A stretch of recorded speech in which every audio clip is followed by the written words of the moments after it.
So once again, good afternoon and welcome to today's workshop on mediation in language teaching, according to the CFR companion volume.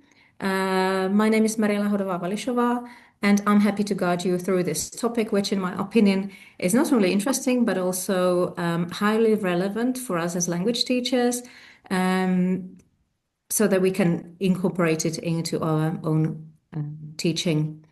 So we'll explore today what mediation is and why it matters and how to, in fact, incorporate it into our everyday practice. So let me say a couple of things. About myself.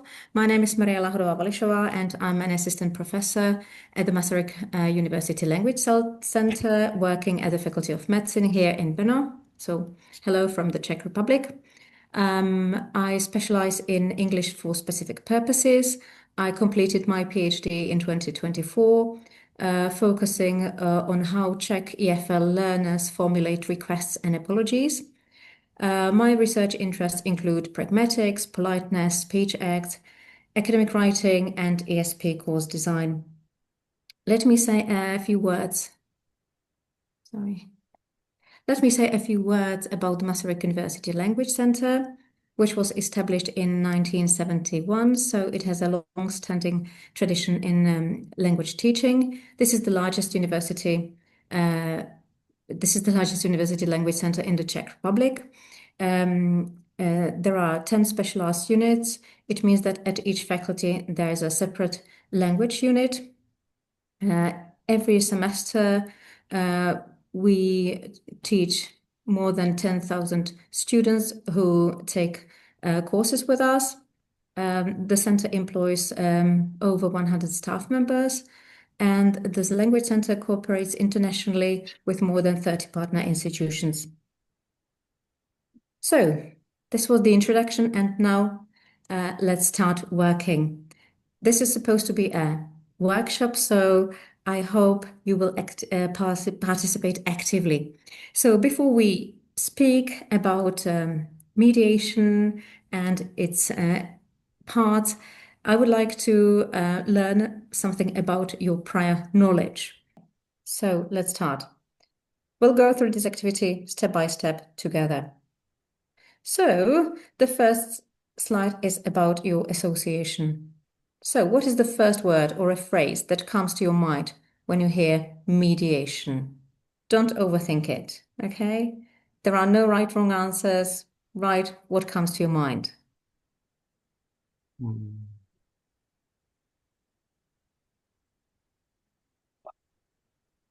Right, we've got a couple of... Negotiation, maybe? Yeah, negotiation is in the center, as I can say. Communication as well, comprehension, understanding. They all look relative, actually. Yeah. So we'll see what your associations are. Well done. So communication is in the center, okay? Well done. So it's about negotiating meaning between various languages, cultures. It's about understanding, sharing, bridging communication, but also about mediating conflicts. Well done. Okay. This is a good starting point. So let's move on to the following part. So this is about your, the familiarity. So how familiar are you with the CFR, companion volume, and the idea of mediation? I suppose you've heard of it, but maybe you haven't. We'll see. You have a general idea, you know it fairly well, or maybe you are regular users of mediation activities in your classroom. Okay. There's another participant trying to join us. The more of us, the better. Right, so 15 people out of 22 have answered. Right, so I'll show you your responses. So these are your responses. 3 people have never heard of it. Yes, it's fair to say so. So I hope you will learn a lot today. I hope it won't be overwhelming really for you. So 6 people have heard of it, but they are not really sure what it means. 7 people have a general idea, which is great. Well, nobody nobody uses it regularly in their teaching, so that's good. So that's good for me for the presenter. So I know that there is something I can really share with you, so that you can learn and later on use in your own teaching. Well done. So the next question: what do you think mediation mainly means in language teaching? Is it about translating between languages, helping other people understand each other, or managing conflict, classroom conflict? Or is it about polite language?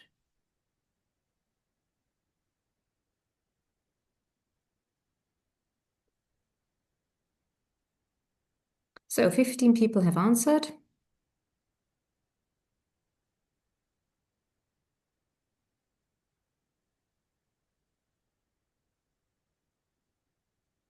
Seventeen out of 23.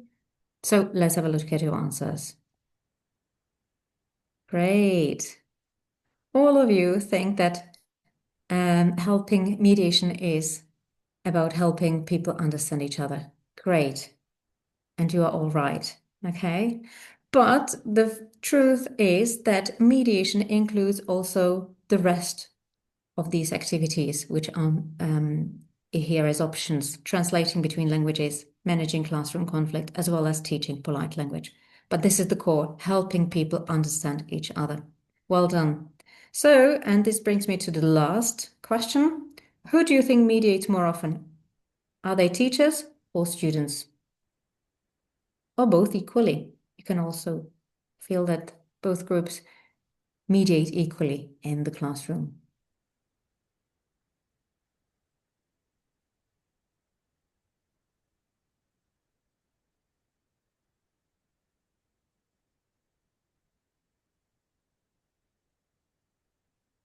Right, 16 people have answered, so let's show your responses. Right, teachers, both equally, the same number of answers and or votes, or for people think that these are students. Well, it depends on activity, but certainly you are right that both teachers and students do mediate in the classroom. Oh, there's another person. Yeah, so you're right. Well done. So this was a kind of warm up, and thank you for all your answers, for being honest. This will help me to focus on the important things you need to know after the end of today's webinar. Right. And now let's get back to our presentation. So these are the objectives of today's workshop. So by the end of this workshop, I hope you will understand what mediation means. You will become familiar with the 3 main types of mediation. You will also reflect on how mediation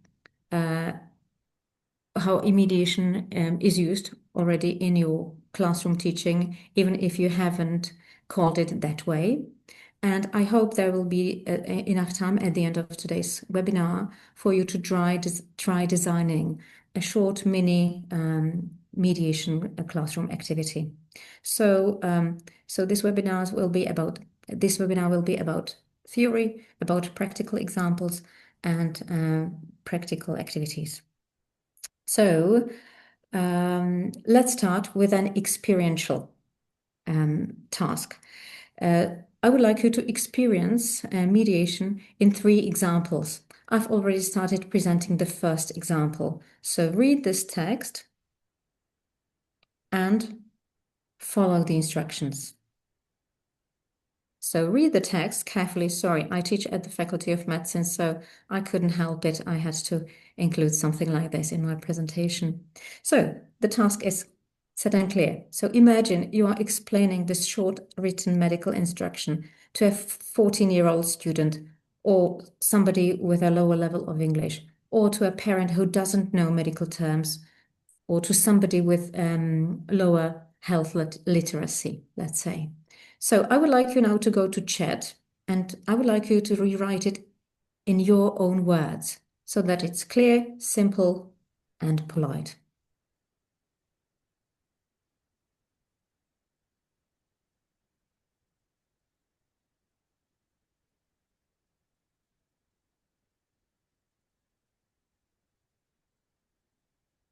To understand, first you need to think a little bit.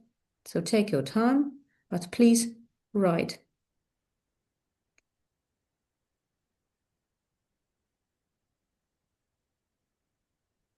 Well, rewrite this text in the chat. Well, we've got the first example. If you feel sick or your stomach hurts, you have to call a doctor, right? And stop using the meds, right? Any other examples? Right, there will be more and more. Right, if you feel sick and have a sore tummy right now and see the doctor. Yeah, tummy, the language used with children.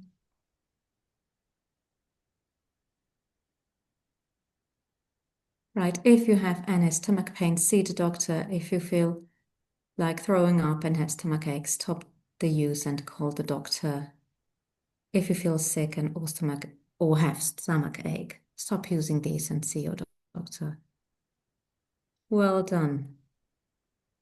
So you can have a look at all these examples written by your colleagues. If your belly hurts for a long time, ask for help. If you're dizzy, right? Good. If you feel unwell, your stomach aches, call the doctor. Right, thank you very much for your uh, messages in the chat. And now I would like you to reflect on what you've just done. What changes did you make? Words, grammar, or tone? Of course, you simplified some words, you simplified the grammar, also the tone, speaking about tummy, for example. Did you lose or add any meaning? In most examples, I noted that you shortened the message. So it was about simplifying the language. And how is it different from the translation? There was no translation into any other languages, so you used English only in your examples. Well done. So this was actually one type of mediation. This was an activity.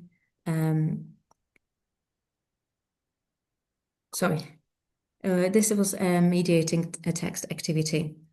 So what is the definition? What is the definition for this activity? Mediating a text means making information from a written or spoken text accessible. What you did, you summarized, simplified, and reformulated so that it fits the needs of the target audience, for example, lower proficiency level. Well done. So here is the second example. So again, imaginary situation. You are teaching a group of 12-year-old students who have heard the term greenhouse effect, but they don't actually understand it.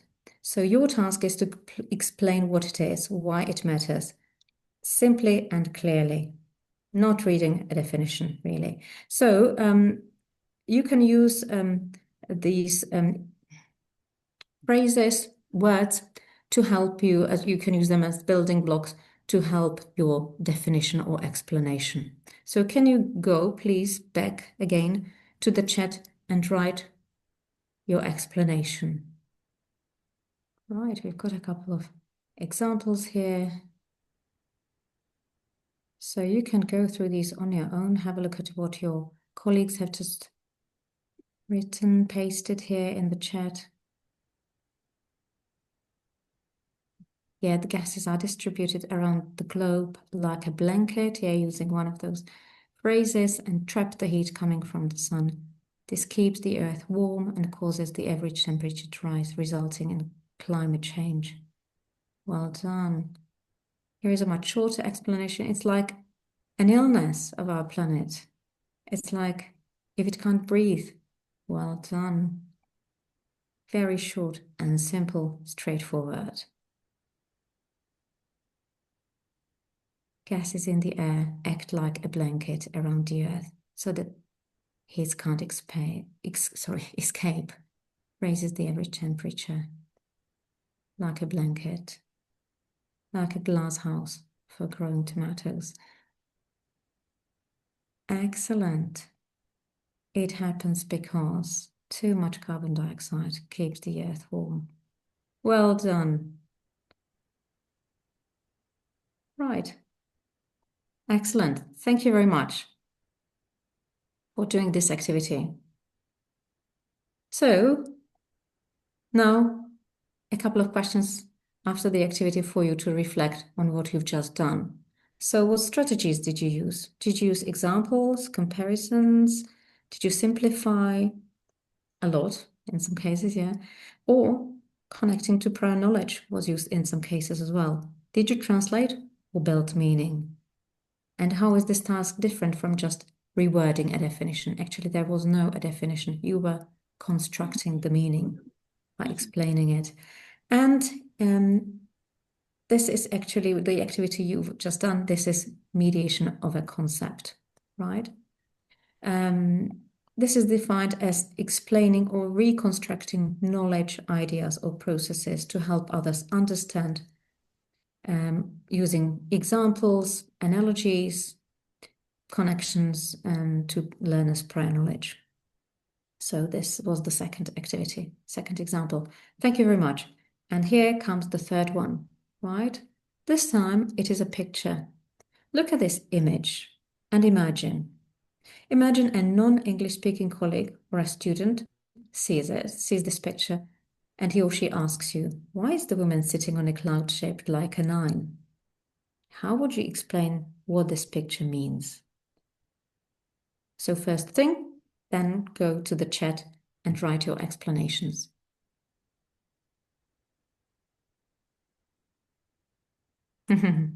Yes, she's happy.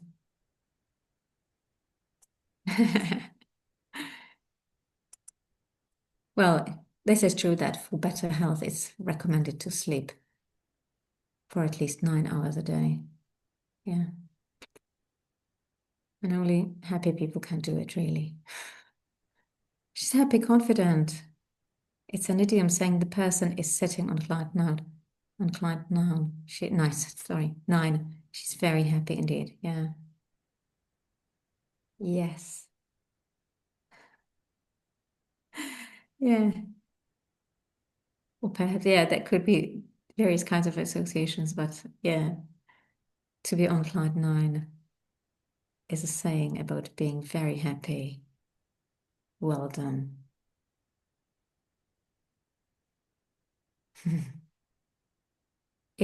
Being extremely happy. Great.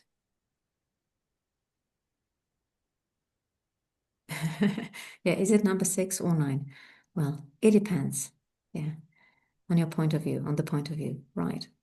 Thank you very much. So again, a couple of questions to reflect after this activity. What did you focus on explaining? Was it the emotion, the happiness, or did you focus on explaining that this is actually an idiom and this can't be translated literally? Or did you mention that in different cultures it can be understood differently? For example, it's an English idiom with particular meaning, but looking at it, some people can think of other things. And how is this different from simplifying a text? So did you simplify? Not really. There was not a text. This was an image. And this was an example of mediating communication. In mediating communication, we try to help people who have different linguistic or cultural background to understand each other. This is done by explaining cultural meaning, explaining emotions, but generally, it was in this case, but generally it's about bridging linguistic and cultural knowledge. So, in a couple of minutes, you've experienced all 3 major types of mediation. And these are, the first example was an example of mediating a text. The second example was an example of a mediation of a concept. And the last one was an example of mediating communication. Right. So before we discuss all these types of mediation and their subcategories, so let's step back to the CEFR and to say a couple of words about the original framework and then about the company and volume. So the original framework, the CEFR, was published in 2001. And the CFR stands for Common European Framework of Reference for Languages, Learning, Teaching and Assessment. It gave us 6 proficiency levels, A to C2, A1 to C2. It gave us can-do statements. Originally, it organized language activities into 4 skills: reading, listening, writing and speaking, grouped into reception and production.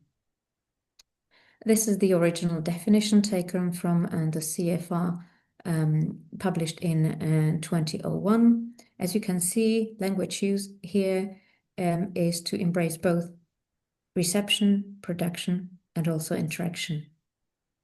However, later on, teachers and researchers noticed that real-life communication is not just individual performance. Interaction and collaboration are essential in language use. So the 2001 model didn't fully capture how people build understanding together, and it created the need for an updated model of communicative language competence. And that's why in 2020, the companion volume was published. It introduced 4 communicative modes instead of 4 skills. I suppose you are familiar with reception, production, and interaction. So today we'll focus only on mediation, which in a gist, it's about helping others understand or create meaning. So this is the diagram which shows the 3 communication modes. You'll recognize reception and production as the classic skills of understanding and producing language. Interaction sits in between them. It is an active process of including, for example, negotiating, asking, answering questions, replying. And here is the 4th communication mode, mediation, which incorporates all the 3 previously mentioned modes: reception, production, and interaction. Mediation happens when we transform what we understand into something someone else can understand, simply said. So this is the definition in the companion volume. Let me read it. In mediation, the user or learner acts as a social agent who creates bridges to help to construct or convey meaning, sometimes within the same language, sometimes across modalities, or sometimes from one language to another. The focus is on the role of language in processes like creating the space and conditions for communicating and or learning, collaborating to construct new meaning, encouraging others to construct or understand new meaning, and passing on new information to an appropriate form. The context can be social, pedagogic, cultural, linguistic, or professional. End of quote. So I suppose you've seen this diagram, which shows mediation and its parts. And there are 2 main parts. On the left-hand side, you can see mediation activities, under which there belong 3 subcategories, and these are mediating a text, mediating concepts, and mediating communication. And on the left-hand side, you can see mediation strategies, which we use so that we can do some mediation activities. And now let's start with the first one, which is mediating a text. So mediating a text is passing on to another person the context of a text to which they do not have access, often because of linguistic, cultural, or semantic or technical barriers. Altogether, there are 7 subcategories.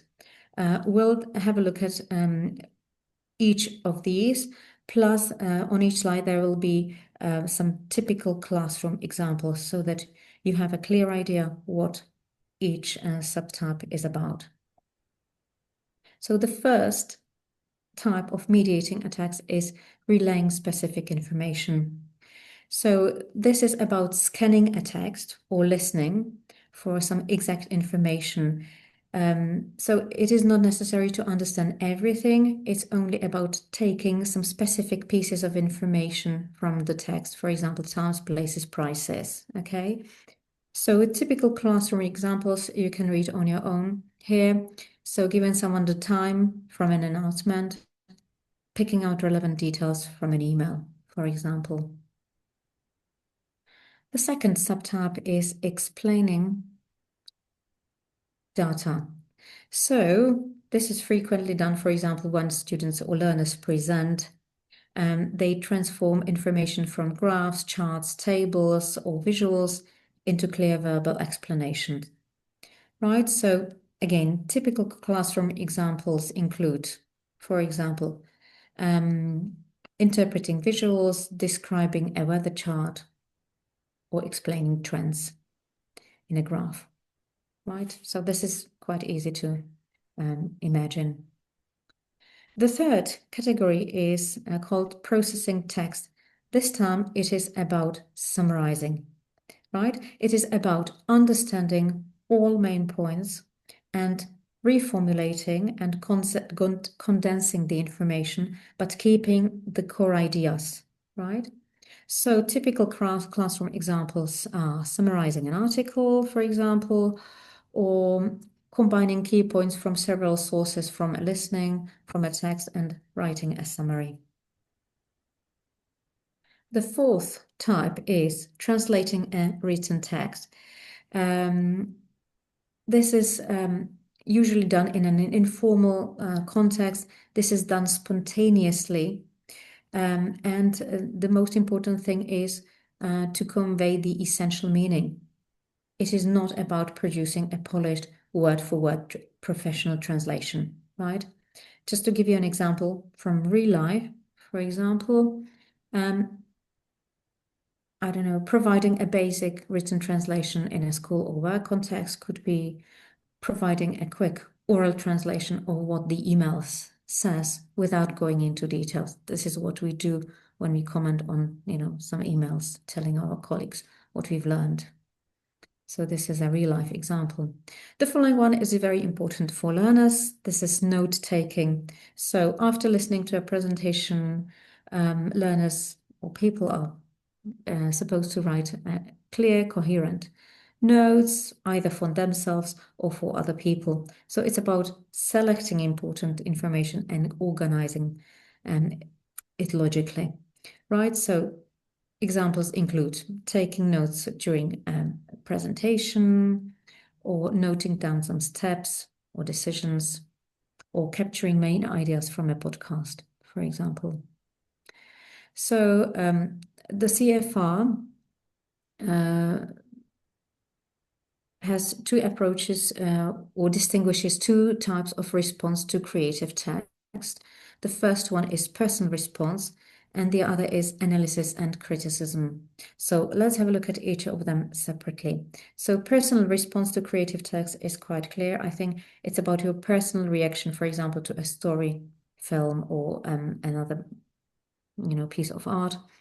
It's about sharing your feelings afterwards, or impressions, or sharing connections, with one's own experience.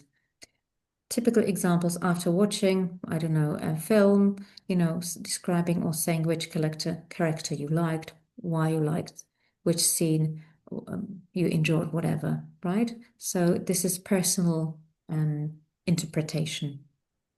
Whereas the second is the analysis of and criticism of creative text.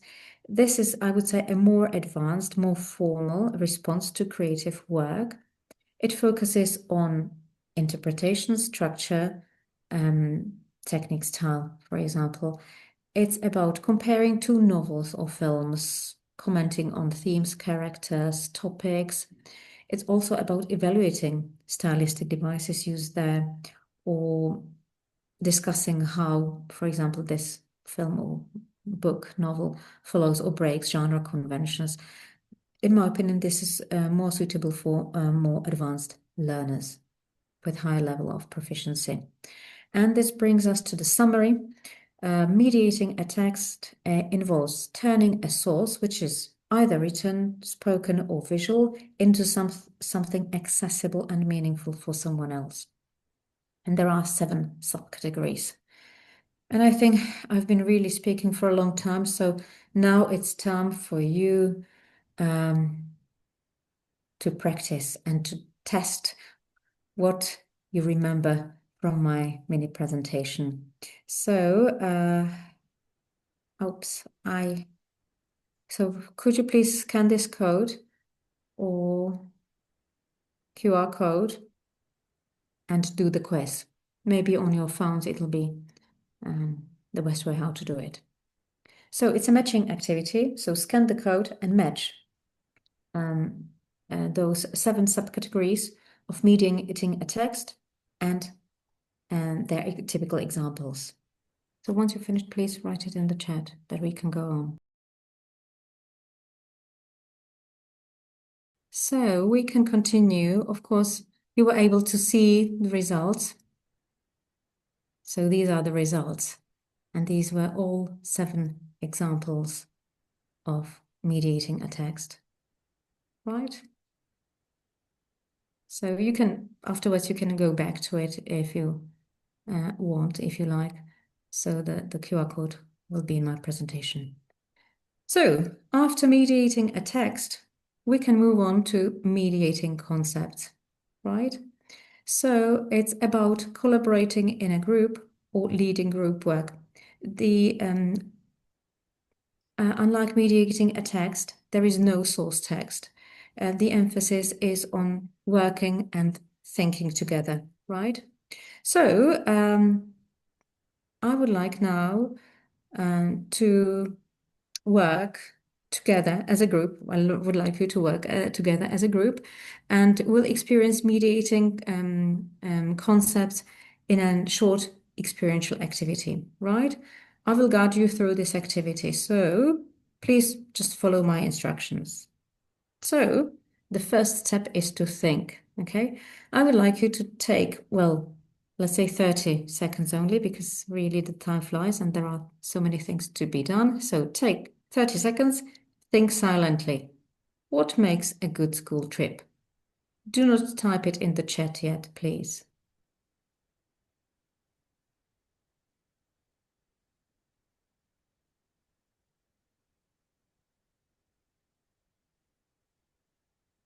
Ready? Good. So now I would like you to type it. Type it in the chat. What makes a good school trip? But do not send it, right? Please do not press enter yet, because I would like you to send all ideas at the same time. So I will give you some time to type it there.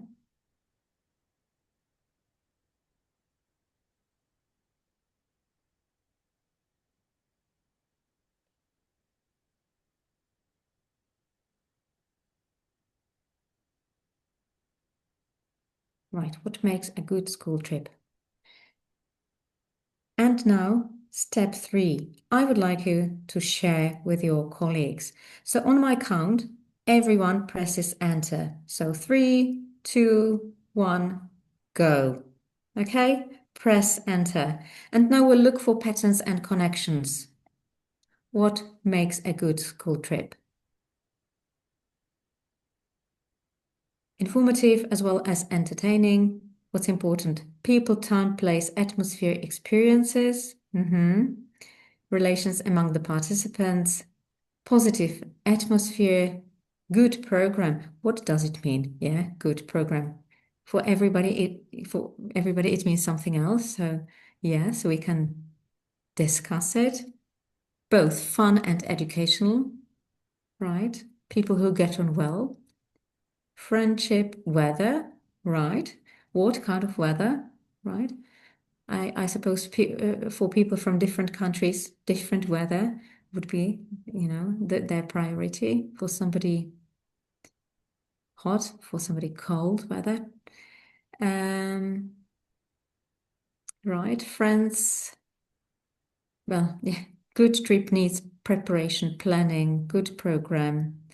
Enthusiastic teachers, certainly, team activities, shared experiences, new information, friendship, interesting destination. What does it mean, interesting destination, right? Group side, positive mood, funny, and knowledge. Well done. Thank you. Thank you for all your answers, right? And after such an activity, for example, in the class, you could elaborate more and discuss what each participant meant by, I don't know, the weather or, the destination. So what we've just done, it was co-constructing the concept of a good school trip. And you co-constructed the concept as a group. Okay. So after this activity, there could be a discussion which ideas belong to each other together, which would be your priority, whether there are any overlaps, connections, and such. And in fact, this activity shows collaborating to construct meaning. You all were collaborating and you constructed a meaning, which now you can see in the chat, okay? So it was about building understanding through language, not from a text, okay? This is mediating concepts.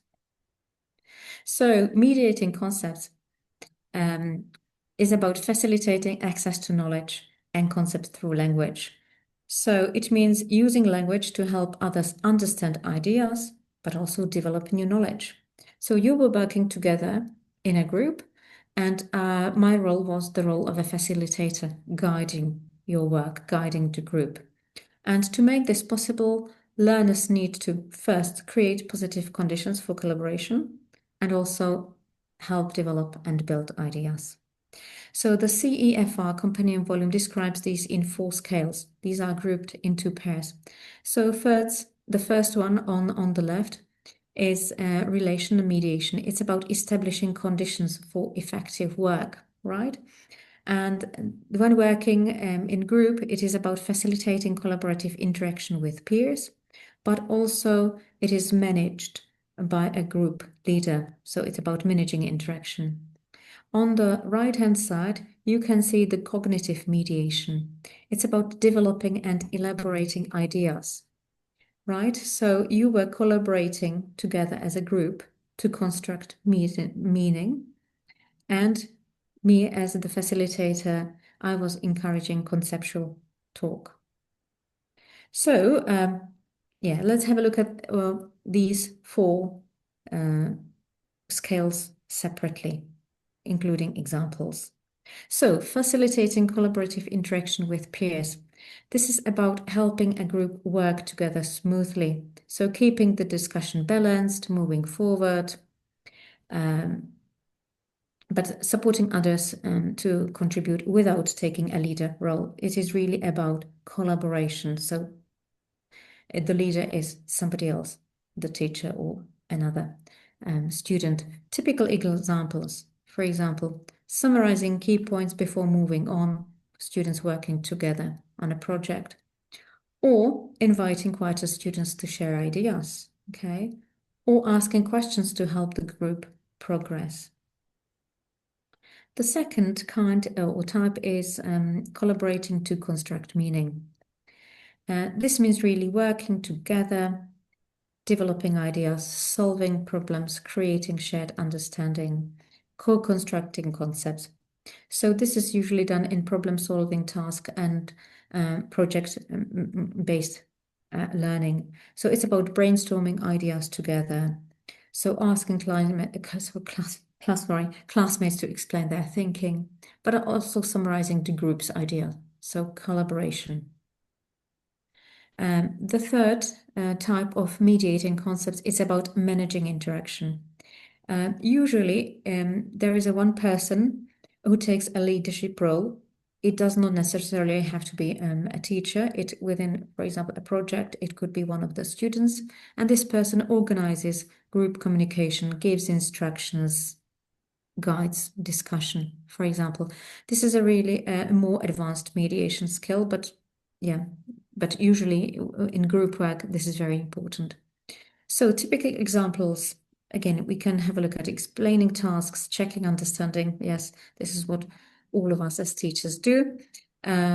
Or asking everyone to contribute before moving on to another step.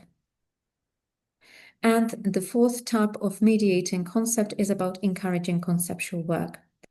It's about helping others think more deeply about ideas. For example, the leader or the teacher can ask further questions, not questions what, but the questions why and how, okay? And these questions can promote reasoning and support logical and coherent contributions. So typical examples are, for example, stimulating reflection during group discussions or helping classmates justify their opinions. So to sum up, mediating concepts means creating the conditions for collaboration as well as developing and deepening ideas. Altogether, there are four sub-skills learners which help learners work productively in groups and support each other's understanding. So after mediating a text, mediating concepts, there is the third large area of mediation activities, and this is mediating communication, right? So there's a definition given by the CFR accompanying volume, but we'll just have a look at the description. So mediating communication is divided into three types. It's about facilitating pluricultural communication, acting as an intermediary in informal situations, and facilitating communication in delicate situations and disagreements. So this mediation is about helping people communicate effectively when, for example, they do not share the same level of language, when they have different cultural backgrounds, or when misunderstandings or tensions arise. The mediator, in this case, needs to keep communication clear, respectful, and accessible. So let's have a look at all three types of mediating communication. So the first one is facilitating pluricultural communication.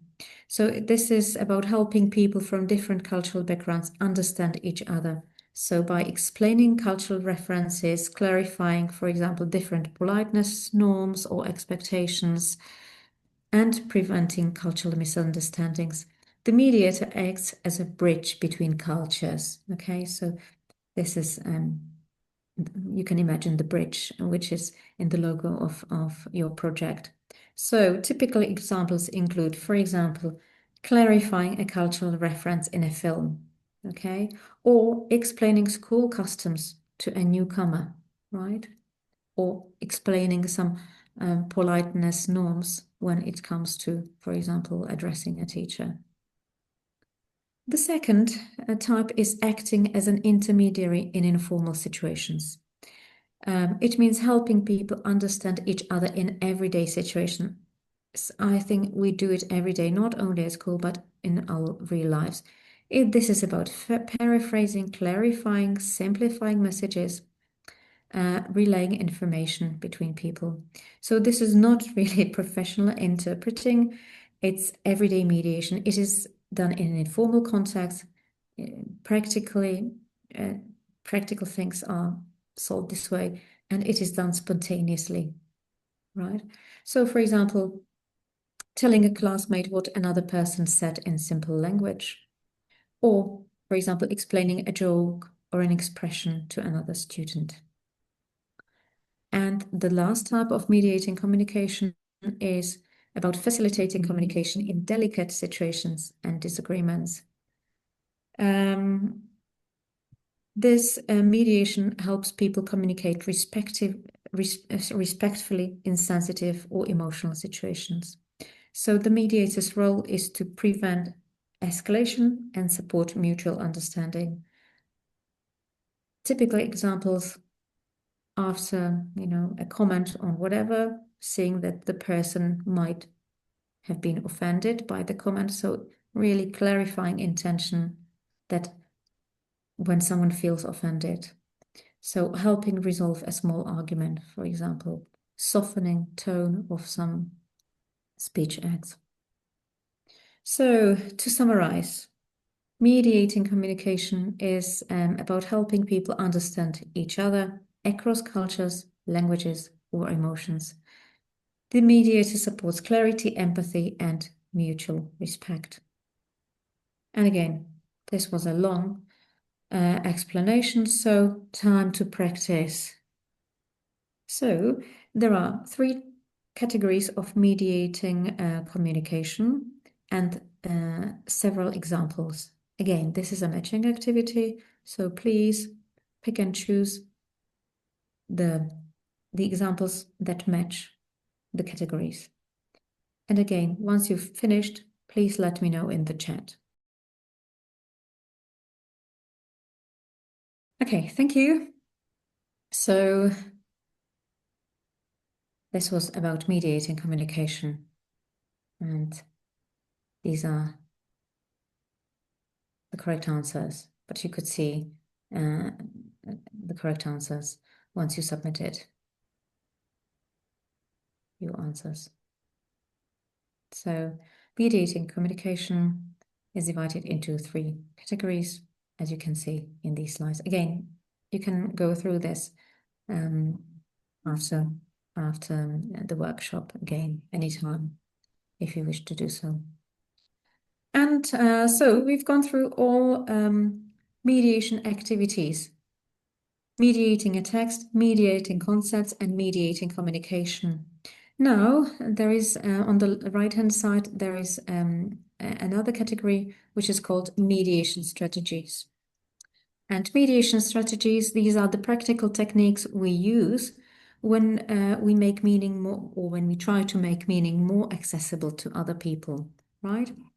So mediation strategies is divided into 2 subgroups: strategies to explain a new concept and strategies to simplify a text. Okay, so here is the definition from the CFR company and volume, but we'll move on something more practical. So here it is described. You can see these mediation strategies, all 5 types, with a clear description. So strategies to explain a new concept. Okay, so you did this already at the beginning of today's workshop. So linking to previous knowledge, okay, building on what the learner already knows. Or adapting language. This strategy is necessary when we communicate with a person with a lower level of proficiency. So it's necessary to choose simpler vocabulary and grammar. Or it's possible to break down complicated information. So it means dividing something really complex into smaller steps, chunks, right? And strategies to simplify text, there are 2 of them. The first one is amplifying a dense text. How to do it when the text is already dense? Amplifying, it means that we expand the text or elaborate to make meaning clearer. So it means we can add some examples, we add some extra information so that it is not so dense and it is better to understand what it is about. Streamlining is quite the opposite, okay? It is reducing or condensing to the essential idea. The essential idea is kept, but the rest is left out, okay? So these are 2 opposing strategies to simplify a text. And again, this brings me to another practical activity. Here is, in my opinion, a bit dense text about mediation, a definition of mediation, as you can see in inverted comma. So I would like you to read this dense definition of mediation. And in the chat, could you please write your version of this text using one of these 5 strategies? Okay, so try to think which strategy you would like to use, or vice versa. You can first reformulate it and then have a look which strategy you've in fact used, right? So please reformulate this text about mediation, write it in the chat, and you can also add there what kind of mediation strategy you've used.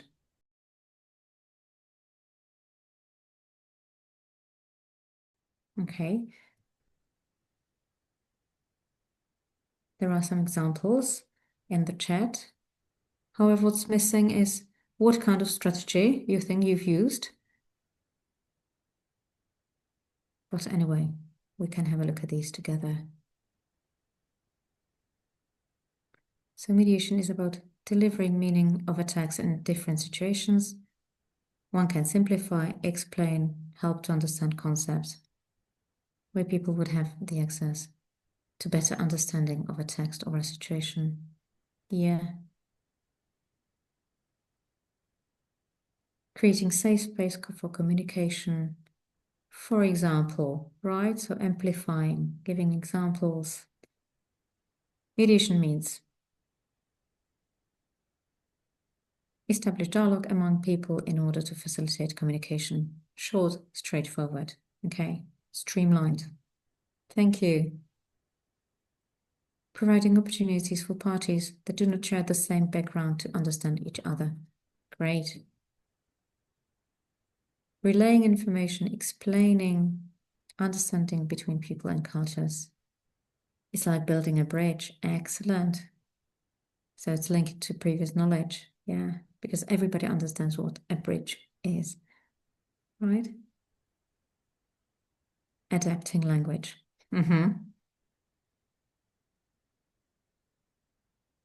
That's it. Mediation helps people communicate and understand ideas across people with different backgrounds, countries, cultures, strategies. Naming, listing the strategy, so breaking down complicated information. Well done. Great. As you can see, some of these transformed messages are shorter, some of them are longer. It really does depend on the strategy, mediation strategy you want to use. Excellent. Well done. Creating space conditions for better understanding. Yes, this is a very long message. It includes, and a list of things it includes, so amplifying. Great, great, great. Well done. Well done. So I've just gone through, and you can go through all of your colleagues' messages.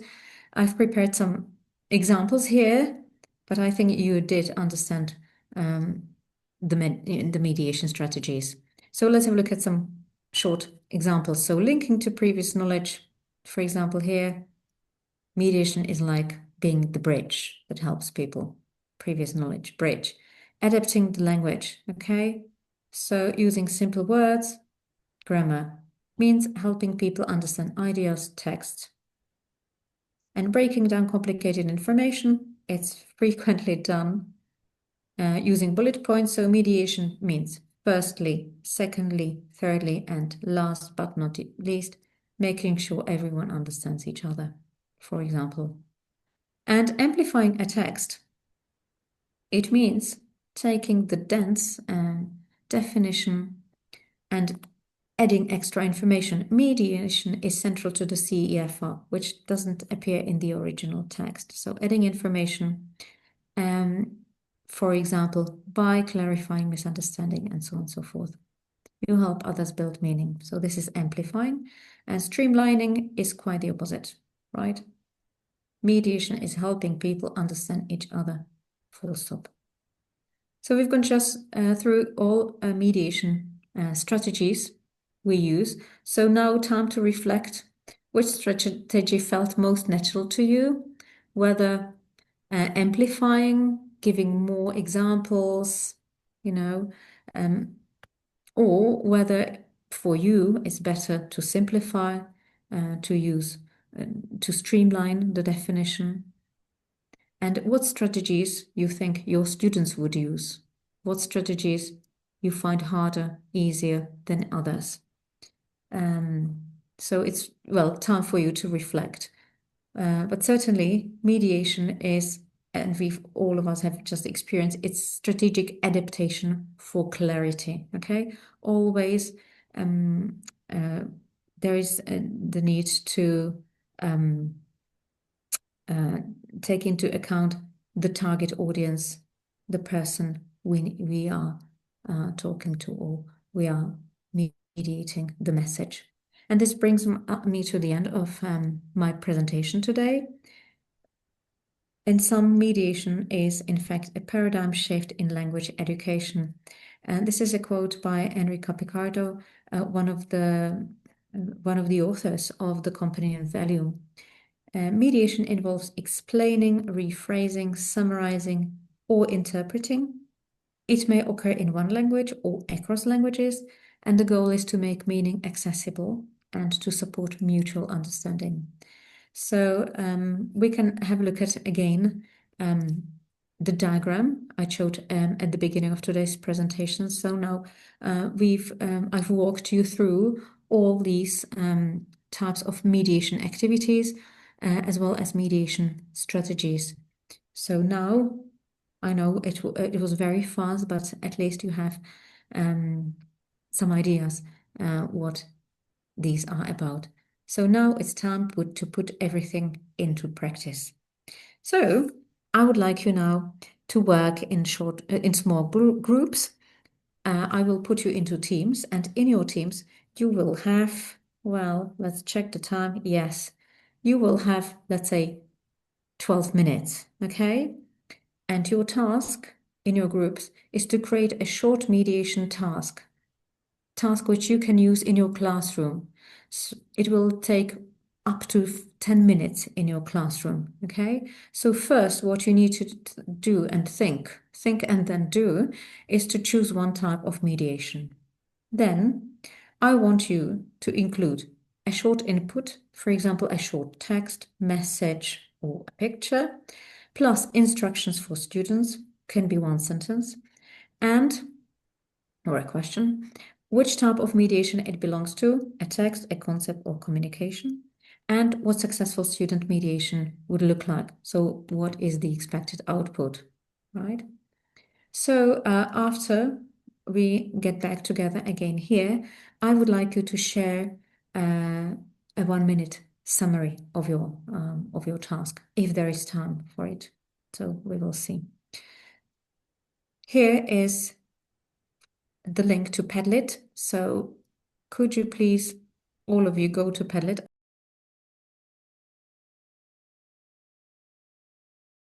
So may I ask somebody from group number 1, could you briefly describe what kind of activity you were discussing and have prepared? Yeah, that would be us. Yeah, thank you.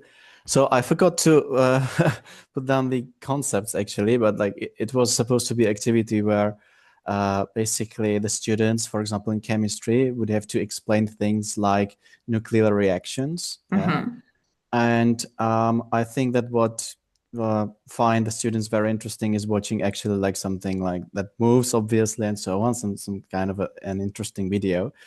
So I added like another concept, and what we could do would be that each of those students, they would be working in pairs, and they would watch simultaneously two different videos about two different concepts, okay? And after they finish with the video, then they would kind of like summarize the info and simplify it, and then try to basically explain it to each other. Then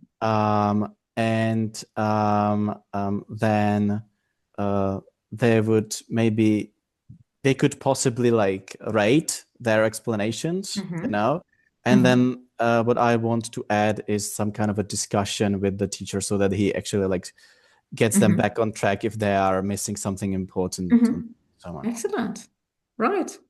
Clear activity, really interesting. I think the videos will be very interesting for both groups of students. Great. Yeah.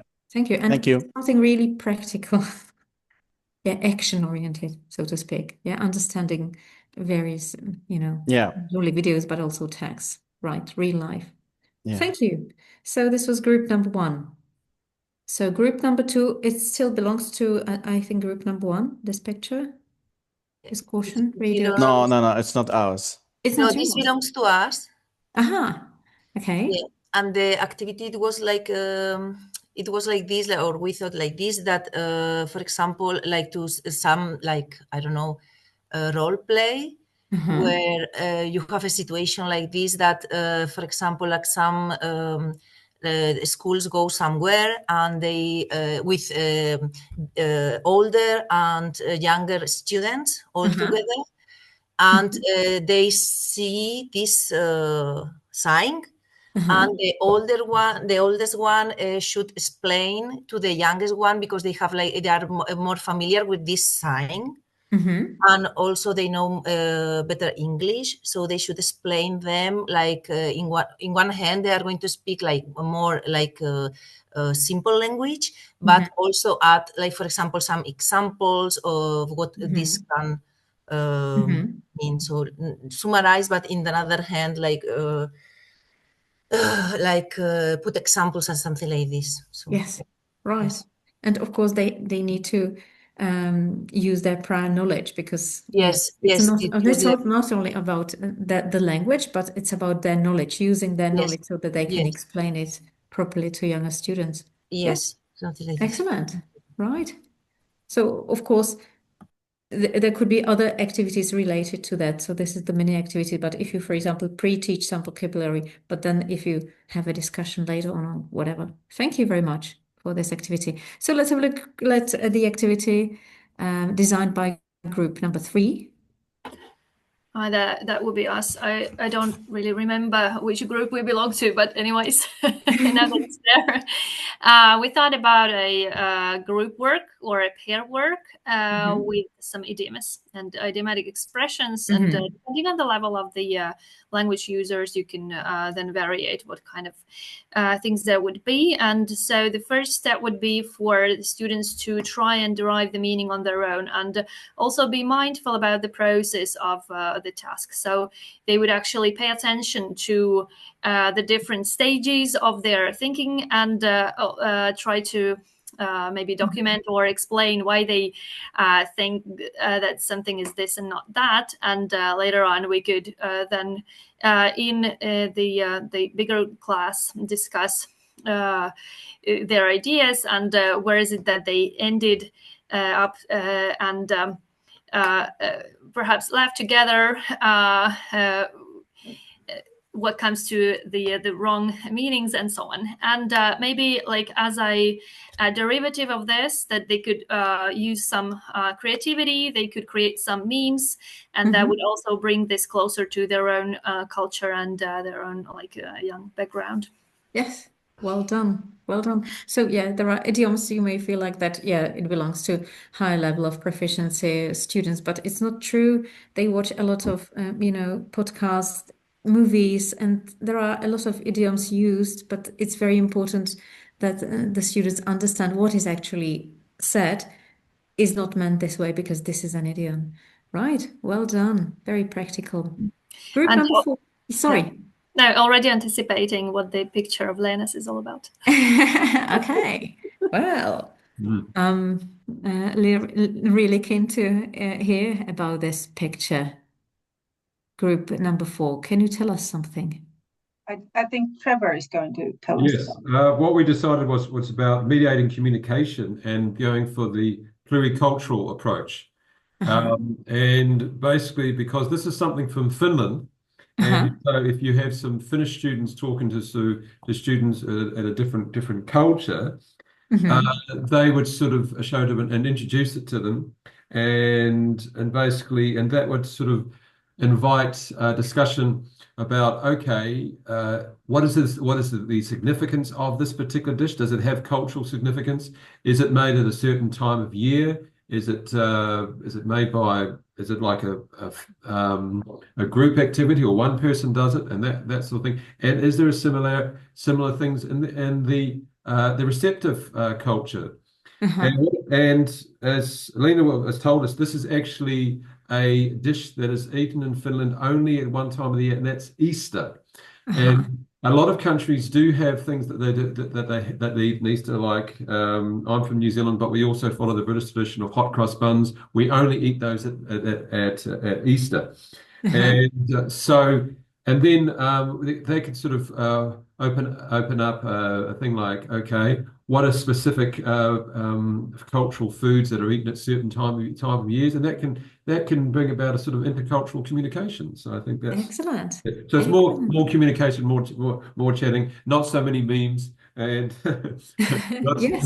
not so many pictures. So yeah. Yes, so it would be exactly, absolutely. You can just use a couple of pictures, and the students might guess which country, Exactly. Guess the country this I want to. picture was Yeah. taken. Yeah. Now, what do you think it tastes like? Yeah, because I think Lena, she said that I think she said it doesn't look appetizing, but Lena, I suppose to you it is appetizing, is it?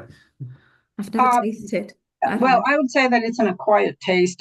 Some people like it, some people don't. I think most people in Finland like it, but I've served this to my guests, and sometimes they are not. Well, they taste it a little bit. Let's put it that way. I'd give it a go. I've eaten some interesting Yeah, things. different Good, people, different okay. tastes, but still, it's very interesting cultural meaning. Yeah, Easter related to Easter, different food, and yes, and moreover, people love eating about food. People love food, so it would be an excellent activity, right? Excellent. Thank you very much. So now let's move on to group 6 and group 7. So what have you prepared for us? What kind of mediation activity? Group 6, could you please share with us? Graziana, would you like to talk or?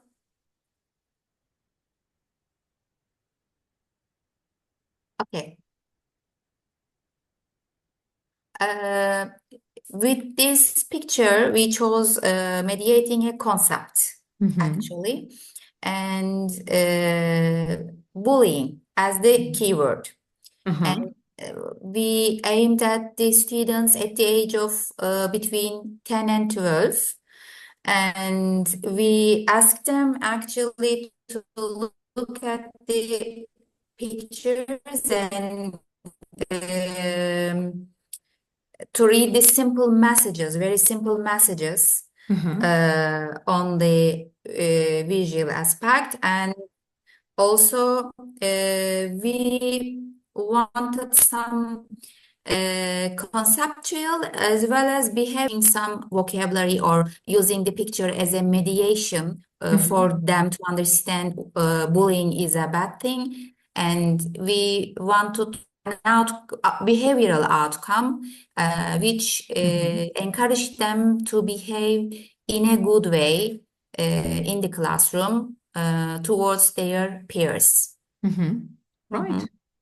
Excellent. And this kind of activity could be, in fact, a kind of starting point, discussing bullying, what it is, what to be done, what not to be done. And then you can move on to the language, for example, politeness, language, how to behave in certain situations, and so on and so forth. Right. Yes, so starting from the actually context, concept mediation, it goes towards to the cultural mediation, maybe behavioral mediation. Yes. Right. As well. Well, yeah, the difference is Yes. you can take it and use it in various ways you want, really. Yeah. Well Thank you. done. And the last group, could you please tell us about your mediation activity? Nobody there? Yeah, we were just two. We were Okay. just two, and since we both teach literature, we chose to mediate a concept that we could both use in our classrooms, which is the metaphor. And so we decided to start by providing the students with a short definition of a metaphor. and then ask them to transform a description, for example, of a person into a metaphor.